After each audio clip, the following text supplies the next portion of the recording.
Om Swastiastu. Assalamualaikum warahmatullahi wabarakatuh. Salam sejahtera untuk kita semua. Salam, namo buddhaya, salam harmoni. Adik-adik mahasiswa program studi teknologi pendidikan, jurusan ilmu pendidikan, psikologi dan bimbingan, Fakultas Ilmu Pendidikan Undiksa yang dibuka SIHI.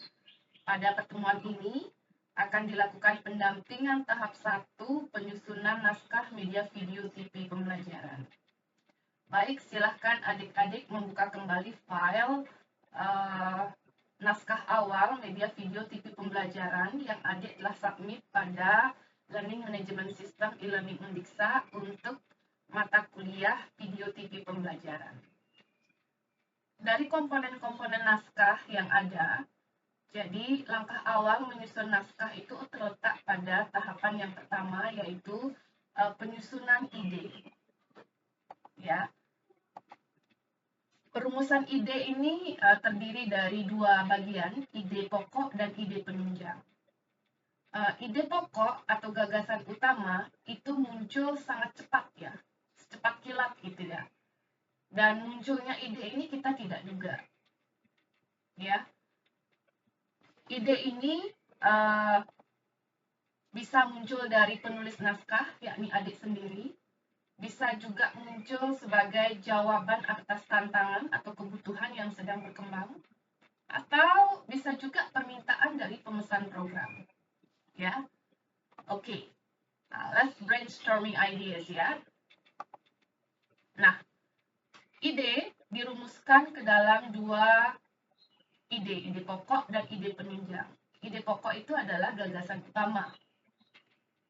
Gagasan utama ini perlu ditunjang oleh gagasan-gagasan yang bersifat lebih spesifik dari gagasan utama atau ide pokok. Jadi ide pokok ini ditunjang oleh ide-ide yang lain yang mengarah pada ketercapaian ide pokok. Ya, sebagai contoh, misalnya ibu memiliki ide pokok ingin membuat video pembelajaran tentang pengelompokan hewan berdasarkan makanannya. Itu adalah ide pokok. Nah, apa ide-ide penunjang untuk menunjang ide pokok tersebut? Jadi, berdasarkan teori yang ada atau bahan ajar yang ada referensinya. Jadi, perbedaan antara video pembelajaran dengan sinetron pendidikan itu adalah terletak pada bahwa ketika kita membuat video pembelajaran itu ada landasan teori dari isi video kita. Kalau sinetron itu lebih bersifat imajinatif, menuangkan nilai-nilai yang memang mau ditransfer kepada penonton. Jadi itu perbedaannya. Nah, di sini ketika adik sudah punya ide pokok, coba dipastikan apakah ide pokok itu sudah ada landasan teorinya atau teori-teori pendukungnya, sehingga nanti memudahkan adik-adik dalam menyampaikan isi dari video berupa ide-ide penunjang ya. Baik, ide penunjang untuk ide pokok ibu yang berjudul pengelompokan hewan berdasarkan makanannya itu adalah hewan herbivora, hewan karnivora, hewan omnivora, dan perbedaan ketiga kelompok hewan tersebut. Nah, itu yang menunjang ide pokok dari video yang nanti ibu akan produksi. Nah, sekarang adik-adik silahkan dicermati kembali ide pokok yang telah ditulis. Nah, kira-kira dari ide pokok itu, apa ide-ide penunjangnya? Seperti misalnya punya Subakti itu tentang berbagai kesulitan-kesulitan dalam mempelajari bahasa Inggris, itu ide pokoknya. Ide penunjangnya itu ada tentang homopon, slang, idiom gitu ya, dan juga tips-tips bagaimana cara mengatasi kesulitan belajar bahasa Inggris terkait dengan ketiga aspek tersebut. Ya, oke. Ibu lanjut. Nah, nanti ketika adik telah memiliki ide pokok dan masih bingung bagaimana menentukan atau memilih ide penunjang yang cocok dengan ide pokok, sama halnya seperti ketika memilih ide pokok di awal. Jadi ketika adik memiliki berbagai ide pokok, tentu adik akan menetapkan akan memproduksi yang mana terlebih dahulu. Ya.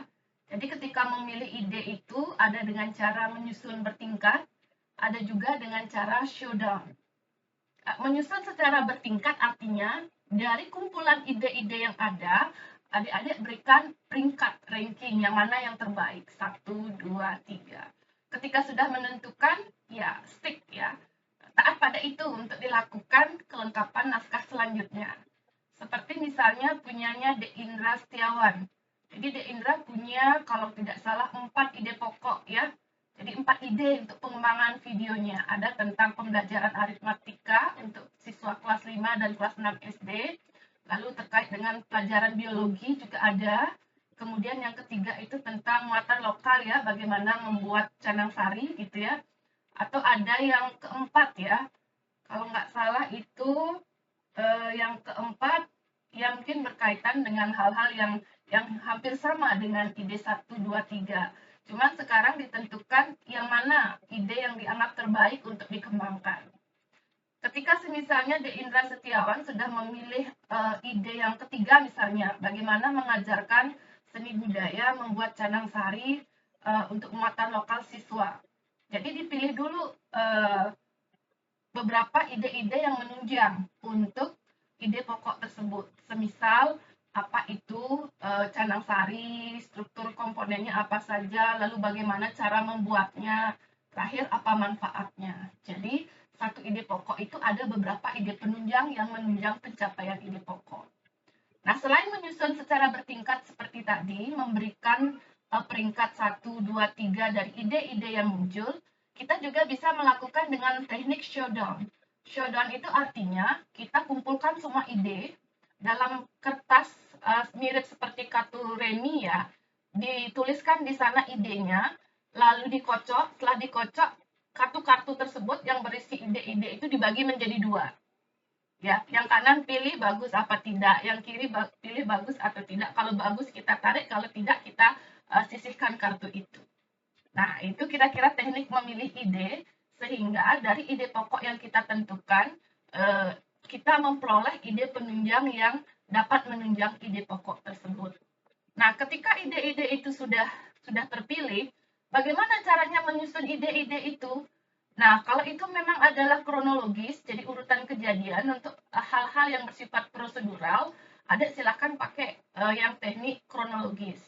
Kalau itu misalnya adalah flashback dari masa kini ke lampau, semisal pada biologi. Bagaimana tanaman itu bisa tumbuh dan berbuah seperti itu? Oh, ada cara pengembangbiakannya. Jadi diceritakan, dikisahkan dari awal mula itu dilaksanakan. Itu dimaksud dengan flashback. Juga ada teknik mengkontras, lalu juga ada teknik dari pecahan kebulatan, artinya dari bagian-bagian ke utuh gitu ya. Misalnya kita mengajarkan tentang perangkat komputer, ada bagian-bagian komponennya, lalu ketika dirakit jadi satu, ini loh komputernya. Atau sebaliknya yang kelima, dari bulatan yang utuh dulu ke pecahan. Nah, ini yang terakhir yang ini terserah penulis ya.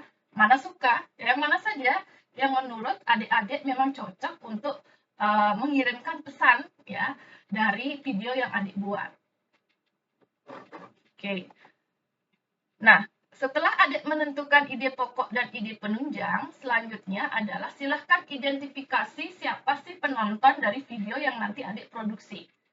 Identifikasilah karakteristik audiens, baik latar belakang pendidikannya, kemudian mungkin adat istiadatnya, kalau itu berkaitan dengan konten-konten yang bersifat lokal genius atau hal-hal yang berkaitan dengan muatan lokal ya. Penguasaan bahasa, jadi kalau audiens kita itu pada umumnya menguasai bahasa daerah, ya kita usahakan juga video kita menyesuaikan dengan bahasa yang mereka kuasai, sehingga pesan atau informasi dari video kita itu mereka bisa terima gitu ya. Kemudian lihat juga umurnya, fasilitas yang mereka miliki, terutama terkait dengan aplikasi cara mereka mengakses nanti video yang telah jadi yang kita buat ya, sehingga benar-benar dapat bermanfaat. Oke, selanjutnya silahkan adik-adik rumuskan ya, rumuskan tujuan video adik-adik menjadi tujuan umum dan tujuan khusus, sehingga nanti adik-adik benar-benar memperoleh acuan kira-kira ke depan ini video saya untuk apa, dan selanjutnya tinggal memikirkan bagaimana melengkapi struktur naskah selanjutnya. Baik adik-adik, mungkin demikian pemaparannya. Kita akan bertemu lagi pada segmen berikutnya, yaitu tentang penyusunan garis besar isi pesan. Terima kasih. Salam.